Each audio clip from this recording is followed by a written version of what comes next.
هذه العمرة إلى روح المرحوم منتظر علي نطوري. الحمد لله والشكر، حاليا اغتسلت ولبست لبس الإحرام، راح أدخل مسجد عائشة، راح نصلي ركعتين ونتجه إلى الكعبة المشرفة، وراح نأدي كل مناسك العمرة على روحك يا حبيبي يا نطوري. اللهم صل على محمد وآل محمد. لبيك لا شريك لك لبيك، نعمة لك لا شريك لك لبيك اللهم لبيك. دخلت إلى الكعبة وطفت 7 أشواط، بعدها وقفت أمام مقام إبراهيم وصليت ركعتين. يا رب تقبلها مني ومن منتظر يا أرحم الراحمين. اللهم ارحم منتظر وأسكنه في فسيح جناتك.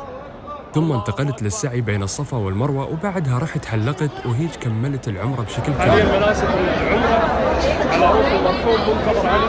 أتمنى من رب العالمين أن يجعل هذه العمرة بين إيده، وأن يغفر له ويسكن في فسيح جناته ويفتح له من أبواب رحمته يا رب العالمين.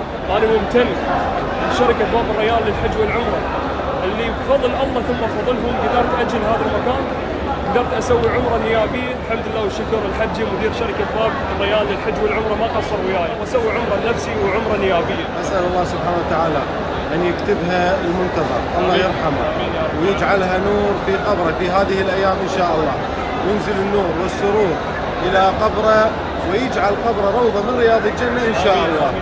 طبعا هذا هو الصديق الصالح. اليوم رايدهم مو قدامي، يشهد الله من أجل العمرة لليوم، يقول أنا أهم شيء وأهم من عمرتي إنه أنا أسوي العمرة المنتظر الله يرحمه. أسأل الله سبحانه وتعالى أن يتقبلها ويجعلها في ميزان حسناتك وحسناته إن شاء الله.